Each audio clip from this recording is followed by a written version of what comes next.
விசேஷித்த தேவ செய்தி நாம் கேட்க போகிறோம். தேவனுடைய மௌனம் என்கிற ஒரு தலைப்பில் இந்த நாளிலே நாம் கர்த்தருடைய வார்த்தையை தியானிக்க தேவ ஆவியானவர் நமக்கு கிருபை செய்வாராக. வேதத்திலே நாம் பார்க்கும் பொழுது அநேக இடங்களிலே கர்த்தர் மௌனமா இருந்திருக்கிறார். அநேக நாட்களிலே ஆதியாகமம் முதல் வெளிப்படுத்தின விசேஷம் வரைக்கும் அநேக இடங்களிலே தேவன் மௌனம் சாதித்திருக்கிறார், மௌனமா இருந்திருக்கிறார். தேவன் தம்முடைய பிள்ளைகளோடு கூட பேசாமல் இருந்த ஒரு சூழ்நிலைகளை நாம் பார்க்க முடியும். அதைத்தான் இந்த நாளில் நாம் தியானிக்க போகிறோம். வேதத்தினுடைய வசனங்களை அடிப்படையாக கொண்டு கர்த்தர் நமக்கு உதவி செய்வாராக. ஆதியாகமத்தின் புத்தகம் ஒரு 5 காரியங்களை நான் சொல்லிவிடுகிறேன். முதலாவது, ஆதியாகமத்தின் புத்தகத்துல 15ஆம் அதிகாரத்துல ஆண்டவர் ஆபிரகாமிடத்துல சொல்லுகிற ஒரு காரியத்தை நாம் அங்க பார்க்க முடியும். ஆதியாகமம் 15ஆம் அதிகாரத்துல அதனுடைய 13ஆவது வசனத்துல பார்க்கும் பொழுது ஆபிரகாமோடு தேவன் உடன்படிக்கை செய்கிறார். இந்த உடன்படிக்கை செய்கிற வேளையிலே கர்த்தர் அநேக வாக்குத்தத்தங்களை ஆபிரகாமுக்கு கொடுக்கிறார். ஆனாலும் கூட சில காரியங்களை ஆபிரகாமிடத்திலே தெரிவிக்கிறார். அதுல முக்கியமான காரியம் என்னவென்றால், ஆபிரகாமுடைய சந்ததியாகிய இஸ்ரவேல் ஜனங்கள் 400 வருஷம் எகிப்திலே அடிமையா இருக்க போகிறார்கள். அந்நிய ஜனங்களை அவர்கள் அடிமைகளா இருந்து சேவிப்பார்கள் என்கிற ஒரு காரியத்தை அங்கு ஆபிரகாமுக்கு தெளிவுபடுத்துகிறார். அதை முன்னதாகவே அறிவிக்கிறார். இதைத்தான் நாம் யாத்ராகமத்தினுடைய புத்தகங்களிலே நம்ம வாசிக்கிறோம். யாத்ராகமத்தின் புத்தகம் 2ஆம் அதிகாரத்துல அங்கு 23வது வசனத்துல நாம பார்க்கும்பொழுது, யாத்ராகமத்தின் புத்தகம் 2ஆம் அதிகாரம் 23வது வசனத்துல நாம பார்க்கும்பொழுது, சில காலம் சென்ற பின் எகிப்து ராஜா மரித்தான். இஸ்ரவேல் புத்திரர் அடிமைத்தனத்தினால் தவித்து முறையிட்டு கொண்டிருந்தார்கள். அவர்கள் அடிமைத்தனத்திலிருந்து முறையிடும் சத்தம் தேவ சந்நிதியினில் எட்டினது. அதுக்கு அடுத்த வசனம், தேவன் அவர்கள் பெருமூச்சை கேட்டு தாம் ஆபிரகாமோடும் ஈசாக்கோடும் யாக்கோபோடும் செய்த உடன்படிக்கையை நினைவு கூர்ந்தார். தேவன் இஸ்ரவேல் புத்திரரை கண்ணோக்கினார். தேவன் அவர்களை நினைத்தருளினார். இங்க ஆதியாகமத்துல ஆபிரகாமோடு உடன்படிக்கை செய்த அந்த காரியம் இங்க நிறைவேறுகிறதை பார்க்க முடியும். அங்க எகிப்திலே அடிமைகளா இருந்த அந்த இஸ்ரவேலர்களை, அதாவது ஆபிரகாமுடைய சந்ததிகளாகிய இஸ்ரவேலர்களை ஆண்டவர் மீட்கிற ஒரு நாள் வந்த பொழுது அங்க நடந்த ஒரு காரியம் இங்க போடப்பட்டிருக்கிறது. அதுல 23ல பின்பகுதியில வாசிக்கிறேன், கேளுங்கள். இஸ்ரவேல் புத்திரர் அடிமைத்தனத்தினால் தவித்து முறையிட்டு கொண்டிருந்தார்கள். அவர்கள் அடிமைத்தனத்திலிருந்து முறையிடும் சத்தம் தேவ சந்நிதியில் எட்டினது. இந்த 400 வருடம் அடிமைகளா இருப்பார்கள் என்று முன்பதாகவே உரைக்கப்பட்ட ஒன்றாக இருந்தாலும், இந்த 400 வருடம் ஆண்டவர் என்ன செய்து கொண்டிருந்தார், அல்லது இஸ்ரவேலர்கள் தேவனை நோக்கி பார்த்தார்கள், முறையிட்டார்கள் என்று சொல்லப்பட்டிருக்கிறது. ஆனால் ஆண்டவர் அவர்களுக்கு பிரதியுத்தரமாக எந்த காரியமும் சொல்லவில்லை என்பது இங்க வேதத்தின் மூலமாக நமக்கு தெளிவுபடுகிறது. ஆண்டவர் இந்த 400 வருடங்களாக சொல்ல போனால், இதே யாத்ராகமத்திலே வாசிக்கிறோம், 430 வருடம் முடிந்த அன்றைய தினமே இஸ்ரவேலர் சேனைகள் எகிப்திலிருந்து புறப்பட்டார்கள் என்று சொல்லி 430 வருடம் எகிப்துல அடிமைகளாக இஸ்ரவேலர்கள் இருந்தார்கள். இந்த 400 வருடத்திற்கு மேலாக தேவன் தம்முடைய ஜனங்களோடு கூட பேசவில்லை என்பதுதான் உண்மை. அநேக வருடங்களாக தேவன் தம்முடைய ஜனங்களோடு பேசவில்லை. ஆனால் வேதம் சொல்லுகிறது, அவர்கள் முறையிட்டு கொண்டே இருந்தார்கள், அவர்கள் ஜெபித்துக் கொண்டே இருந்தார்கள், அவர்களுடைய கூக்குரல் கேட்கப்பட்டு கொண்டே இருந்தது. ஆனாலும் கூட தேவன் மௌனமாகவே இருந்தார். அந்த சொல்லப்பட்ட அந்த 400க்கும் மேற்பட்ட ஆண்டுகளாக கவனிப்போம். இந்த நாட்களிலும் கூட நடக்கிற காரியங்கள் தேவன் ஏதோ இல்லாதது போலவும், தேவன் என்று ஒருவர் இருக்கிறாரா என்பதை நாம் சிந்திக்க தூண்டுகிறது போலவும் நமக்கு இருக்கலாம். உலகமே இன்றைக்கு மௌனமாக இருக்கிறது. உலகமே இன்றைக்கு அமைதலாக இருக்கிறது. இந்த கொள்ளை நோய், வாதை என்கிற இந்த பிடியில, இந்த பயத்தின் பிடியில இன்றைக்கு உலகமே, எல்லா தேசங்களும், நூற்றுக்கணக்கான தேசங்கள் இன்றைக்கு அமைதியாக இருக்கிறது. உலகமே இன்றைக்கு மௌனமாக இருக்கிறது. அநேக தேவ பிள்ளைகள் இந்த நாட்களிலும் ஜெபித்துக் கொண்டிருக்கிறார்கள். தங்களுடைய குடும்பங்களிலே ஒன்று கூடி ஜெபித்துக் கொண்டிருக்கிறார்கள். ஜெப நேரங்கள் அதிகமாக இருக்கிறது, ஜெபங்கள் அதிகமாக இருக்கிறது. ஜெபிக்காதவர்கள் இந்த நாட்களிலே ஜெபித்துக் கொண்டிருக்கிறார்கள். அநேக காரியங்கள், ஆவிக்குரிய காரியங்கள் நடைபெற்று கொண்டிருந்தாலும் கூட ஆண்டவர் ஏதோ செயல்படாதது போல காணப்படலாம்.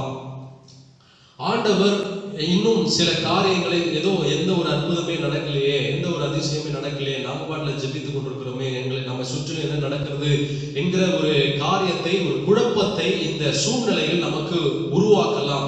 ஒருவேளை ஒரு அவிசுவாசத்தை நமக்கு உருவாக்கலாம், ஒருவேளை ஒரு பயத்தை நமக்கு உருவாக்கலாம். ஆனால் வேதம் சொல்லுகிறது, இதே யாத்திராகமம் 2:23 கடைசி பகுதியை பார்க்கும் பொழுது, அவர்கள் அடிமைத்தனத்திலிருந்து முறையிடும் சத்தம் தேவ சந்நிதியில் எட்டினது. அவர்கள் கூக்குரலிட்டுக் கொண்டேதான் இருந்தார்கள், அவர்கள் ஜெபித்துக் கொண்டேதான் இருந்தார்கள், அவர்கள் முறையிட்டுக் கொண்டேதான் இருந்தார்கள். 23 கடைசியில தேவ சந்நிதியில் அவருடைய சத்தம் எட்டினது. 24 கடைசியில தேவன் தம்முடைய உடன்படிக்கையை நினைவு கூர்ந்தார். 25 தேவன் அவர்களை கண்ணோக்கினார். இப்ப நாம இந்த அமைதியா இருக்கிற இந்த நாட்களில, தேவன் அமைதியாக, தேவன் மௌனம் சாதிக்கிற இந்த நாட்களிலே நாம் சோர்ந்து போக வேண்டிய அவசியம் இல்லை. எப்பொழுதுமே ஆண்டவர் ஒரு நிறைவுக்காக காத்திருக்கிற தேவனாக இருக்கிறார். இங்க இஸ்ரவேலர்களுக்கு நடந்த காரியம் அதுதான். அவர்களுடைய கூக்குரல், அவர்களுடைய முறையிடுதல், அவர்களுடைய ஜெபம், அவர்களுடைய விண்ணப்பம், அது தேவ சந்நிதியில் எட்டுகிற அந்த நிறைவுக்கு வர வரைக்கும் தேவன் காத்து கொண்டிருந்தார் என்பதுதான் உண்மை. இங்கே அவர் நினைவு கூர்ந்தார், அவர் இஸ்ரவேலரை கண்ணோக்கினார், அவர் அவர்களை நினைத்தருளினார். உடனே மோசே என்கிற ஒரு இரட்சகனை, ஒரு மீட்பனை அங்கே எழுப்புகிறார் என்று சொல்லி அடுத்த அதிகாரத்திலிருந்து நம்ம பார்க்க முடியும். உண்மையாகவே தேவனுடைய பிள்ளைகளே, இந்த நாளில் ஒருவேளை ஆண்டவர் மௌனமா இருக்கிறது போல, ஆண்டவர் இதை பார்க்கிறாரா இல்லையா, ஆண்டவர் இதை கவனிக்கிறாரா இல்லையா என்பதை குறித்து நாம யோசிக்கலாம். ஆனால் வேதம் சொல்லுகிறது, அவருடைய 7 கண்களும் பூமி எங்கும் உலாவி கொண்டிருக்கிறது. அவருக்கு மறைவான காரியம் ஒன்றுமே இல்லை. அவர் முன்பதாக ஒரு காரியமும் நாம் மறைத்து செய்ய முடியாது. அல்லது எந்த ஒரு மனிதனோ எந்த ஒரு பிசாசின் தந்திரமோ அவருடைய பார்வைக்கு மறைவாக இருக்க முடியாது. காரணம் எல்லாம் அவருக்கு வெளியரங்கமாக இருக்கிறது. ஆகையினால இதை அவர் பார்த்து கொண்டுதான் இருக்கிறார். இப்படிப்பட்ட ஒரு அமைதியான ஒரு நாட்களை அவர் பார்த்து கொண்டுதான், அவரும் அமைதியாக இருக்கிறது போலதான் நமக்கு தோன்றும். ஆனாலும் நாம் தொடர்ந்து ஜெபத்திலே தொடர்ந்து நாம் முறையிட்டு கொண்டிருப்பது நமக்கு, தேவ பிள்ளைகளாகிய நமக்கு அது உகந்ததாக இருக்கும். இரண்டாவது, ஆண்டவர் எங்கே வேதத்திலே மௌனமா இருந்தார் என்று சொல்லி பார்க்கும் பொழுது 1 சாமுவேல் 3ஆம் அதிகாரம் 1ஆம் வசனத்திலே நம்ம பார்க்கிறோம். 1 சாமுவேல் 3ஆம் அதிகாரம் 1ஆம் வசனத்திலே பார்க்கும்பொழுது, சாமுவேல் என்னும் பிள்ளையாண்டான் ஏலிக்கு முன்பாக கர்த்தருக்கு பணிவிடை செய்து கொண்டிருந்தான். அந்நாட்களில் கர்த்தருடைய வசனம் அபூர்வமா இருந்தது, பிரத்யட்சமான தரிசனம் இருந்ததில்லை. சாமுவேல் என்னும் பிள்ளையாண்டான். அவன் தேவனுடைய சந்நிதியிலே வந்து அவனுடைய தாயார் அவனை விட்டு போகிறார்கள். அவர் தேவனுடைய சந்நிதியிலே வளர்ந்து கொண்டிருக்கிற அந்த காலகட்டம் எப்படிப்பட்ட ஒரு காலகட்டம்னா, தேவன் தம்முடைய ஜனத்தோடு கூட பேசாமல் மௌனமா இருந்த ஒரு காலகட்டம். தேவன் அமைதியா இருந்த ஒரு நாட்கள். பிரத்யட்சமான தரிசனம் இருந்தில்லை. அதுக்கு முன்பதாக நியாயாதிபதிகள்ல அநேக தரிசனங்கள் அநேக மனிதர்களுக்கு ஆண்டவர் கொடுத்திருக்கிறார். அநேக வெளிப்பாடுகளை அநேக ஜனங்களுக்கு ஆண்டவர் கொடுத்திருக்கிறார். ஆனாலும் அங்கே அப்படி காரியங்கள் இருந்தது. ஆனா இந்த நாட்களிலே சாமுவேல் பிறந்த பொழுது, சாமுவேல் வளர்ந்த பொழுது பிரத்யட்சமான தரிசனம் இருந்ததில்லை. காரணம் என்னவென்று கேட்டால், நியாயாதிபதிகளிலே நாம அந்த புத்தகத்திலே வாசிக்கும் பொழுது அநேக காரியங்கள் நம்ம பார்க்கிறோம். அநேக நேரங்களிலே தேவ ஜனங்கள் தேவனை விட்டு பிரிந்து போகிறார்கள், தேவனுடைய அன்பை மறந்து போகிறார்கள், தேவனுடைய மீட்பை, விடுதலையை அவர்கள் மறந்து போய் அந்நிய தேவர்களுக்கு தூபம் காட்டுவதும், அவர்களுக்கு பலி செலுத்துவதும், அவர்களுக்கு மேடைகளை கட்டுவதும், அப்படியாக சோரம் போகிற ஜனங்களா இருக்கிறார்கள். தேவனுடைய நன்மையை மறந்து போகிற அப்படிப்பட்ட ஒரு காரியம் அடிக்கடி தொடர்ச்சியாக ஃப்ரீக்வெண்டாக நடந்து கொண்டே இருக்கிற ஒரு காரியம், ஒரு சம்பவம் நியாயாதிபதிகளில் வந்து கொண்டே இருக்கிறது. இதனால தேவன் சோர்ந்து போகிறார். இதனால தேவன் தேவன் வெறுப்படைகிறார், தேவன் களைப்படைகிறார். இப்படிப்பட்ட ஜனங்களோடு கூட பேசாமல் அமைதி காத்து கொண்டிருக்கிறார். அப்போ இந்த சாமுவேல் புத்தகம் தொடக்கத்திலேயே ஏலியின் புத்திரர்கள் என்கிற அந்த ஏலியினுடைய குமாரர்களை குறித்தும் வேதம் சொல்லுகிறது. அவர்களும் தேவனுடைய ஆலயத்திலே அவர்கள் விபச்சாரம் செய்து கொண்டிருக்கிறார்கள். தேவனுடைய சமூகத்திலே, தேவனுடைய ஆலயத்திலே அவர்கள் கொள்ளையடிக்கிறார்கள், காணிக்கையில கொள்ளையடிக்கிறார்கள். தேவ ஜனங்களோடு கூட அவர்கள் சயனிக்கிறார்கள், பெண்களோடு ஸ்திரீகளோடு கூட அவர்கள் வேசித்தன மார்க்கத்திலே அவர்கள் போகிறார்கள் என்று சொல்லி அநேக காரியங்கள் நம்ம பார்க்க முடியும். தேவன் எப்பொழுது மௌனமா இருக்கிறார் என்று சொல்லி கேட்போமானால், முதலாவது நாம் பார்த்தோம், வாக்குத்தத்தம் நிறைவேற ஒருவேளை அவர் மௌனமா இருக்கலாம், ஜெபம் நிறைவேற அவர் மௌனமா இருக்கலாம், ஜெபம் ஒரு நிறைவுக்கு வர வரைக்கும் அவர் மௌனமா இருக்கலாம். இரண்டாவது, தேவ பிள்ளைகளாகிய நாம் தவறும் பொழுது அவர் மௌனத்தை காக்க அவர் ஒருவேளை அப்படிப்பட்ட ஒரு சூழ்நிலையில் இருக்கலாம். தேவ பிள்ளைகளாகிய நாம் வழி மாறும் பொழுது, தேவ பிள்ளைகளாகிய நாம் பாவம் செய்யும் பொழுது, தேவ பிள்ளைகளாகிய நாம் தேவனுடைய நன்மையை மறந்து போகிற பொழுது ஆண்டவர் சில வேளையிலே மௌனம் சாதிப்பார். அதுதான் இங்க நம்ம பார்க்கிறோம்.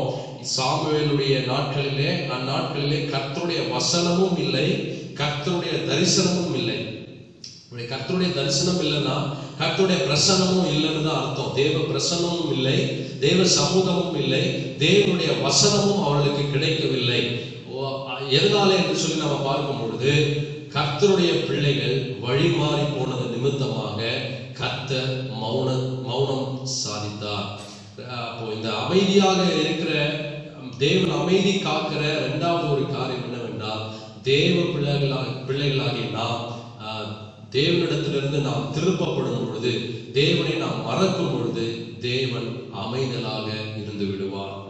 மூன்றாவது, மல்கியாவின் புத்தகம், மத்தேயு புத்தகம். இந்த ரெண்டு புத்தகத்துக்கும் இடைப்பட்ட நாட்கள் நீங்க நிறைய பேர் உங்களுக்கு தெரிந்திருக்கலாம், நிறைய போதகர்கள் உங்களுக்கு அறிவித்திருக்கலாம், போதித்திருக்கலாம்.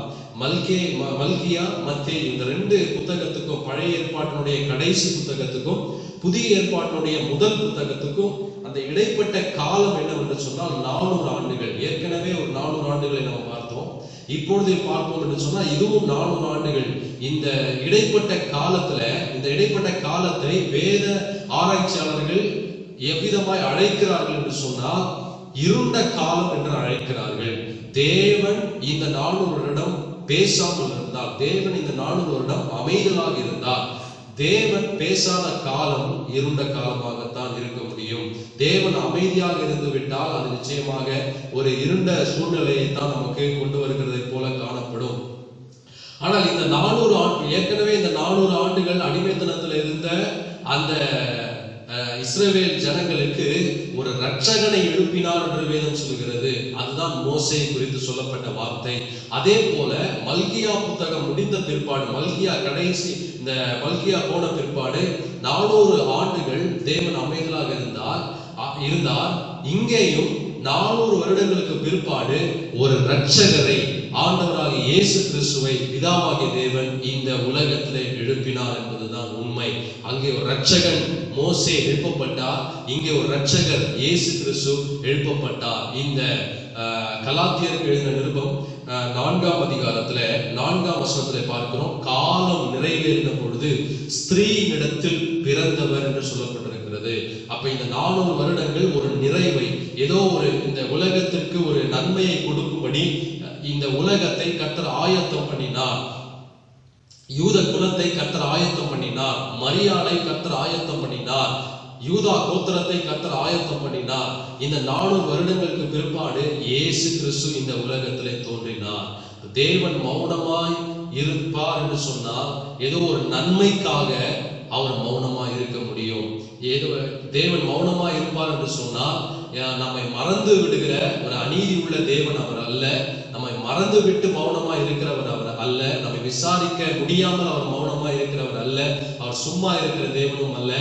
ஏதோ ஒன்றை நமக்கு ஆயத்தப்படுத்தும்படியாக அவர் அமைதலாக இருக்கிறார். அவர் அமைதி காக்கிறவராக இருக்கிறார்.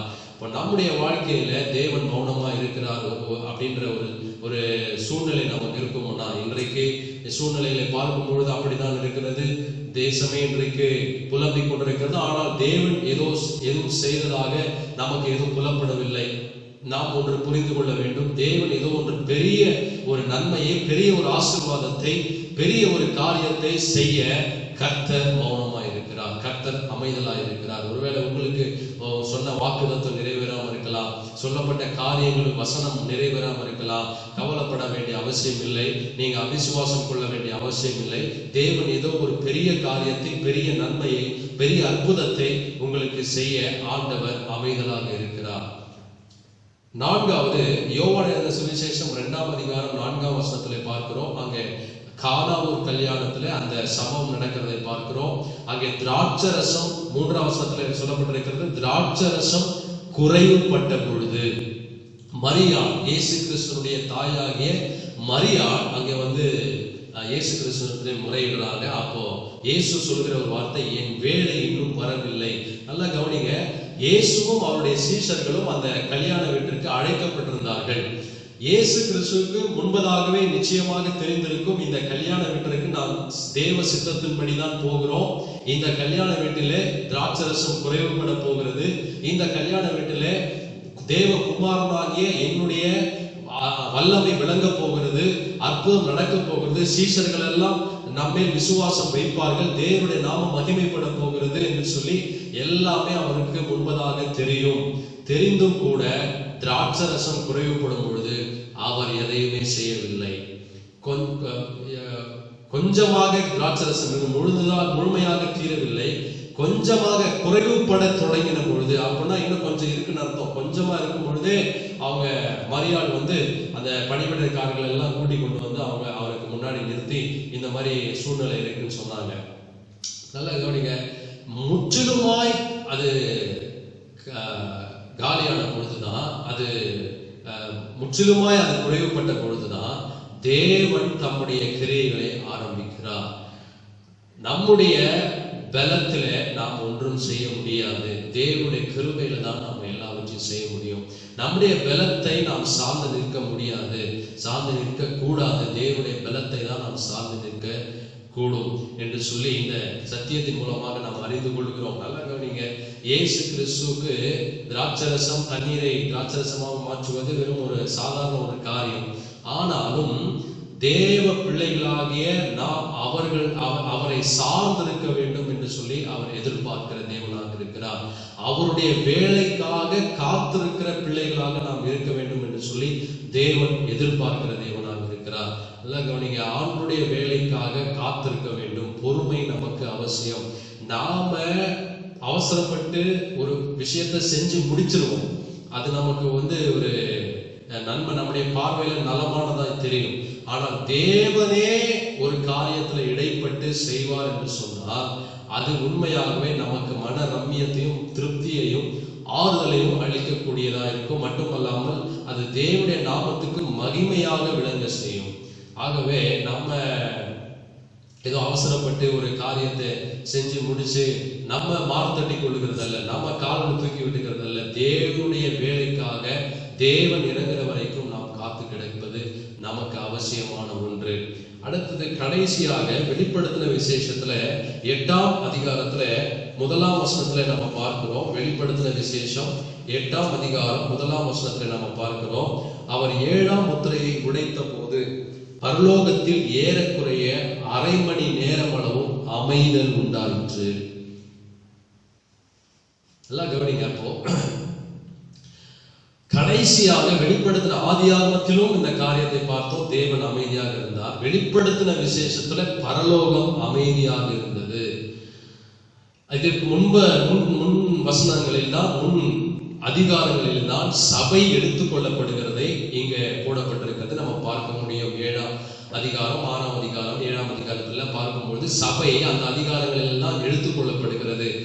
இந்த 7ஆம் அதிகாரத்துல 9ஆம் வசனத்துல பாருங்க, இவைகளுக்கு பின்பு நான் பார்த்த போது இதோ சகல ஜாதிகளிலும் கோத்திரங்களிலும் ஜனங்களிலும் பாஷைக்காரர்களிலிருந்து வந்ததும் ஒருவனும் எண்ணக்கூடாதமான திரளான கூட்டமாகிய ஜனங்கள் வெள்ளை அங்கிகளை தரித்து தங்கள் கைகளில் குருத்தோலைகளை பிடித்து சிங்காசனத்திற்கு முன்பதாகவும் ஆட்டுக்குட்டியானவருக்கு முன்பாகவும் நிற்க கண்டேன்.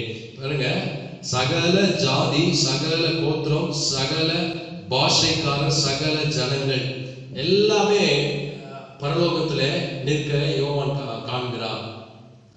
அதுக்கு அடுத்த அதிகாரத்துல சபை எடுத்துக்கொள்ளப்பட்ட பிற்பாடு பரலோகத்திலே அரை மணி நேரம் அளவும் அமைதல் உண்டாயிற்று. இந்த அரை மணி நேரம் என்பது பரலோக கணக்காக இருக்கலாம். இந்த அரை மணி நேரம் அளவும் பரலோகம் அமைதலா இருந்தது. ஏன் இது போடப்பட்டிருக்கிறது என்று சொன்னால் இதற்கு ஒரு பின்னணி உண்டு. என்ன பின்னணி என்று சொன்னால், ரோம அரசாட்சியிலே, ரோம அந்த கலாச்சாரத்திலே ஒரு வழக்கம் உண்டு. என்னவென்று சொன்னால், ஒரு கைதியை தூக்கு தண்டனை, அதாவது தேசிய தண்டனை சிலுவை தண்டனை அல்லது தேசிய தண்டனை அவர்கள் கொடுக்கும் பொழுது அந்த சுற்று வட்டார பகுதியிலே அறிவிப்பு கொடுப்பார்கள். என்ன அறிவிப்பு கொடுப்பார்கள் என்று சொன்னா, அந்த கைதியை இந்த மாதிரி இந்த பேர் இருக்கிற கைதியை இந்த நேரத்தில் அவர்கள் தூக்கிலிட போகிறார்கள் என்று சொல்லி அந்த அரசாங்கம் ஆட்களை அனுப்பி சுற்று வட்டார பகுதி கிராமங்களில் எல்லாம் அதை அறிவிக்கும்.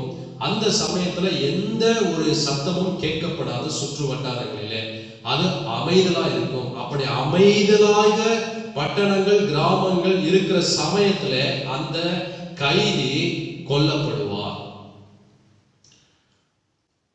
இது இந்த ஒரு சென்ஸ்ல தான் இந்த காரியம் போடப்பட்டிருக்கு. அதாவது அமைதலா இருக்கிற நேரத்துல ஒரு அசம்பாவிதம் நடக்குது. அமைதலா இருக்கிற நேரத்துல ஒரு கைதி கொல்லப்படுகிறான், கொலை நடைபெறுகிறது. அதே போல பரலோகம் அமைதியா இருக்குன்னா என்ன அர்த்தம்? அதாவது கிராமங்கள் அமைதியா ஆயிடுச்சுன்னா என்ன அர்த்தம்? ஒரு தேசிய தண்டனை கொடுக்கப்பட போகிறது, தண்டனை கொடுக்கப்பட போகிறது, அல்லது கொலை நடக்க போகிறது, நியாய தீர்ப்பு நடக்க போகிறது என்ற அர்த்தம். அந்த சென்ஸ்ல தான் அந்த பின்னணியில தான் இந்த வசனம் போடப்பட்டிருக்கிறது. பரலோகம் அமைதியா இருக்கிறது என்று சொன்னால் பரலோகத்தில் இருக்கிறவர் தண்டனையை, நியாய தீர்ப்பை செலுத்த போகிறார் என்ற அர்த்தம். அதுதான் இந்த அதிகாரம் முடியும் பொழுது சொல்லப்பட்டிருக்கிற வார்த்தையை கவனிங்கள். பின்பு ஒரு தூதன் வானத்தின் மத்தியிலே பறந்து வர கண்டேன். அவன் மகா சத்தமிட்டு, இனி எக்காலம் ஊத போகிற மற்ற 3 தூதருடைய எக்கால சத்தங்களினால் பூமியில் குடியிருக்கிறவர்களுக்கு ஐயோ ஐயோ ஐயோ என்று சொல்ல கேட்டேன். அதுல அந்த ஐயோ ஐயோ என்ற அந்த வார்த்தைக்கு இந்த பிராக்கெட்ல போடப்பட்டிருக்கிற வார்த்தையை பாருங்கள், ஆபத்து வரும். அந்த ரோம வழக்கத்தின்படி எப்படி கிராமங்கள் அமைதல் ஆகும் பொழுது ஒரு ஆபத்து நேரிடுகிறது ஒரு மனிதனுக்கு, அந்த மாதிரி பரலோகம் அமைதல் ஆகும் பொழுது பூமியிலே ஒரு ஆபத்து நேரிடும். இந்த சபை எடுத்துக்கொள்ளுகிற வரைக்கும் தான் இந்த பூமியிலே சமாதானம் இருக்கும். சபை எடுத்துக்கொள்ளுகிற வரைக்கும் தான் பூமியிலே பாதுகாப்பு உண்டாயிருக்கும். சபைதான் உலகத்திற்கு வெளிச்சம், சபைதான் உலகத்திற்கு உப்பு, சபைதான் உலகத்திற்கு ஆசீர்வாதம். சபை மூலமாகத்தான் தேவன் உலக ஜனங்களை தேவன் ஆசீர்வதிப்பார். சபை எப்பொழுது எடுத்துக்கொள்ளப்படுமோ அப்பொழுது தேவனுடைய தண்டனை பூமிக்கு இறங்கி வரும். சபை எப்பொழுது எடுத்துக்கொள்ளப்படுமோ அப்பொழுது தேவனுடைய நியாய தீர்ப்பு பூமியில் இறங்கி வரும்.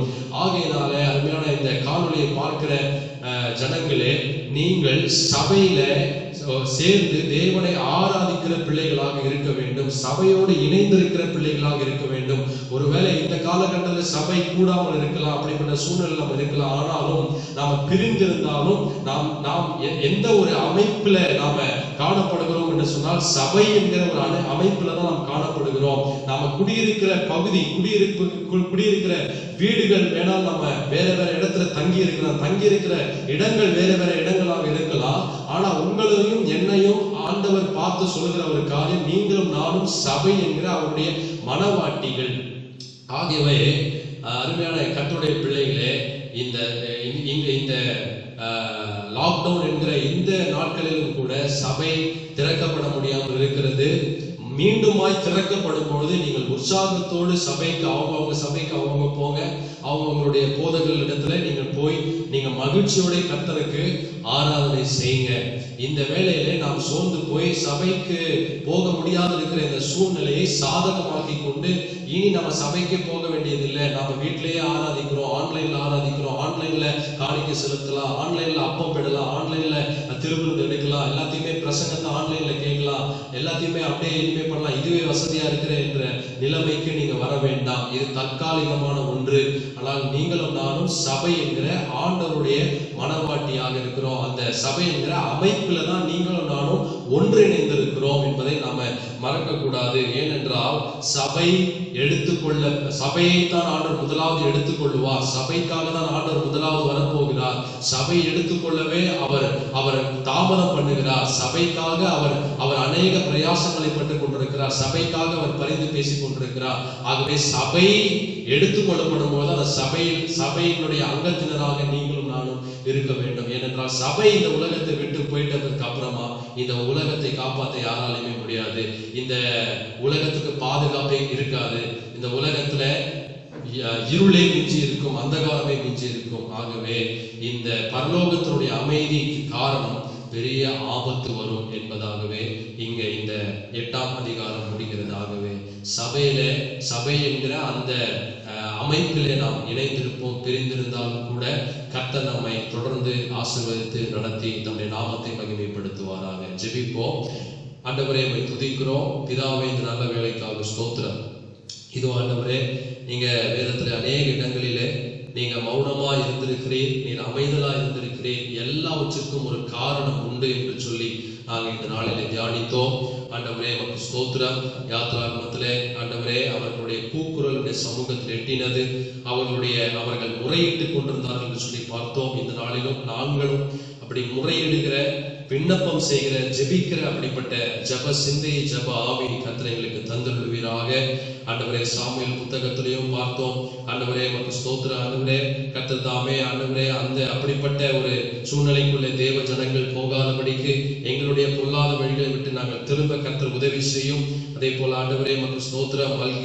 மல்கியா மத்தேயு இந்த இடைப்பட்ட வருடங்கள் நீர் அமைதியா இருந்தீர், இருண்ட காலம் என்று அழைக்கிறார்களே ஆண்டவரே, அதற்கு பிற்பாடு இந்த உலகத்தில் நீர் வந்து பிறந்தீர், நீர் ரட்சகராய் இந்த உலகத்திலே உதித்தீர். அதற்காக ஸ்தோத்திரம். இதோ ஆண்டவரே, நீர் வந்ததற்கான நோக்கத்தை நாங்கள் மறவாமல் இருக்க கர்த்தர் உதவி செய்யும்.